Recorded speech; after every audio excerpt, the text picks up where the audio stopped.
News paper updates. ఇలాంటి రోజు updates కోసం ఫస్ట్ ఆఫ్ ఆల్ లైక్ చేయండి, వీడియోని షేర్ చేయండి అండ్ కామెంట్ చేయండి, సబ్స్క్రైబ్ చేయండి. ఫ్లాష్ ఆపరేషన్ సింధూర్ అంటే ఏంటిది? ఆపరేషన్ సింధూర్ పాకిస్తాన్ పీఓకేలోని ఉగ్ర శిబిరాలపై మెరుపు దాడి, మొత్తం 9 స్థావరాలపై విరుచుకుపడ్డ భారత్.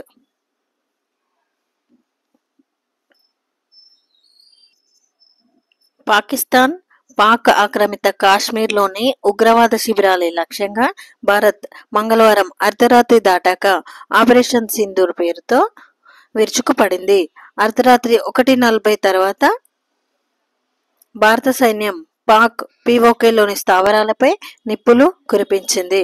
భారత్పై దాడికి ప్రణాళికలు రచించిన ఉగ్రవాద శిబిరాలే లక్ష్యంగా ఈ దాడులు చేసినట్లు సైన్యం 1:44 గంటలకు ప్రకటన విడుదల చేసింది. మొత్తం 9 ప్రాంతాల్లోని స్థావరాలపై దాడులు చేసినట్లు వెల్లడించింది. ఇది ఆపరేషన్ సింధూర్ అంటే ఏంటి అంటే, ఏదైనా రాజ్యాంగం పరిధిలోనే.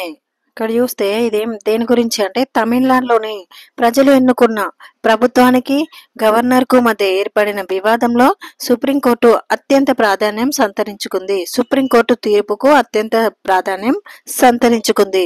గవర్నర్లకు స్వతంత్ర అధికారాలేమీ లేవని, రాజ్యాంగం ప్రకారం మంత్రిమండలి సలహాలకు అనుగుణంగా బిల్లులను గవర్నర్ నిర్ణీత కాల వ్యవధిలో ఆమోదించాల్సిందేనని సర్వోన్నత న్యాయస్థానం స్పష్టం చేసింది. దాంతో దేశంలో గవర్నర్ల పాత్ర మరోమారు చర్చనీయాంశమైంది. 200-201 అధికరణ ప్రకారం శాసనసభ ఆమోదించిన బిల్లులపై గవర్నర్ తన సూచనలను తెలుపుతూ వాటిని పునర్పరిశీలించాలని అసెంబ్లీకి తిప్పి పంపవచ్చు లేదా రాష్ట్రపతి పరిశీలనకు నివేదించాలి. 163వ అధికరణ ప్రకారం రాష్ట్రపతి, గవర్నర్ పదవులు అలంకారప్రాయమైనవి మాత్రమే. తమ నిర్ణయాలను చట్టసభలు అమలు చేసి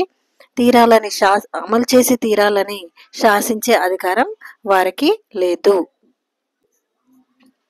రాష్ట్రపతి, గవర్నర్లు తమ దగ్గరికి వచ్చిన బిల్లులను 3 నెలల్లో ఆమోదించాలి లేదా తిప్పి పంపాలని చెప్పే అధికారం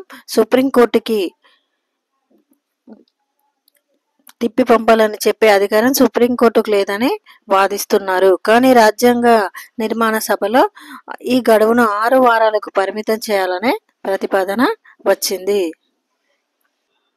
మాక్ డ్రిల్ ఎందుకు, ఎలా అనేది పేపర్లో ఇవ్వడం జరిగింది. మాక్ డ్రిల్ అంటే ఏంటిది అంటే, భారత్ పాక్ మధ్య ఉద్రిక్తతలు తారాస్థాయికి చేరడంతో కేంద్రం హోంశాఖ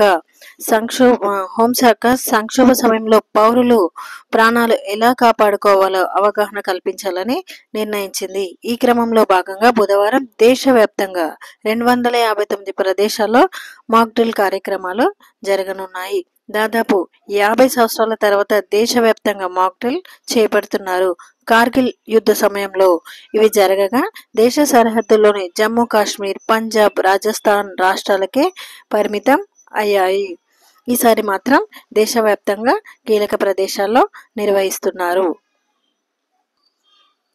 కొత్తగా 81 అంగన్వాడీ కేంద్రాలు PM జన్మన్ పథకం కింద మంజూరు.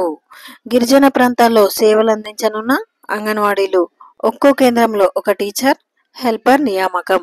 అంగన్వాడీలుగా 3989 మినీ అంగన్వాడీల అప్గ్రేడ్. వీటిలో పనిచేస్తున్న హెల్పర్లకు టీచర్లుగా ప్రమోషన్. కొత్తగా 3989 మంది హెల్పర్లను నియమించనున్న సర్కారు. Next, job calendar reschedule. ఆర్థిక శాఖ అనుమతితో త్వరలో మరో 2 నోటిఫికేషన్లు. ఖాళీల వివరాలపై కొత్త CS రామకృష్ణారావు కసరత్తు. పోలీస్ శాఖలోనూ ఖాళీల భర్తీ. వివిధ విభాగాల్లో భారీగా పదవీ విరమణలు. నిరుద్యోగ యువత ఎంతగానో ఎదురుచూస్తున్న ఉద్యోగ నియామక ప్రక్రియను తిరిగి ప్రారంభించేందుకు తెలంగాణ ప్రభుత్వం కసరత్తు చేస్తోంది. ఎస్సీ వర్గీకరణ చట్టాన్ని కేంద్రంగా చేసుకొని ఏడాది కాలంగా నిలిచిపోయిన ఉద్యోగ నోటిఫికేషన్లను ఇక నుంచి వరుసగా ప్రకటించేందుకు ప్రభుత్వ శాఖలు సన్నాహాలు చేస్తున్నట్లు సమాచారం. ఈ నెలాఖరున 2 కీలక నోటిఫికేషన్లు మే నెలాఖరున లేదా జూన్ నెలలో తొలి విడతగా రీషెడ్యూల్ చేసిన వాటిల్లో 2 భారీ నోటిఫికేషన్లను జారీ చేసేందుకు ప్రణాళికలు రూపొందిస్తున్నట్లు సమాచారం. ప్రభుత్వ ప్రధాన కార్యదర్శిగా ఇటీవలే బాధ్యతలు చేపట్టిన రామకృష్ణారావు త్వరలో ఆయా శాఖల ప్రధాన కార్యదర్శులు, డైరెక్టర్లు, కమిషనర్లతో ఉన్నత స్థాయి సమావేశం నిర్వహించి ఆయా శాఖల్లో ఖాళీల వివరాలు సేకరించే అవకాశం ఉన్నట్లు తెలుస్తుంది. ఆ వివరాలన్నీ వచ్చాక ముఖ్యమంత్రితో మాట్లాడి ఉద్యోగ ఖాళీల భర్తీకి సంబంధించిన నోటిఫికేషన్లపై జారీపై నిర్ణయం తీసుకునే అవకాశం ఉన్నట్లు చెబుతున్నారు. మహిళా శిశు సంక్షేమ శాఖలో 14,236 అంగన్వాడీ ఉద్యోగాలు, ఆర్టీసీలో 3,000కు పైగా, హెల్త్ డిపార్ట్మెంట్లో 4,000కు పైగా పోస్టులకు నోటిఫికేషన్లు విడుదల చేయాలని ప్రభుత్వం భావిస్తుంది.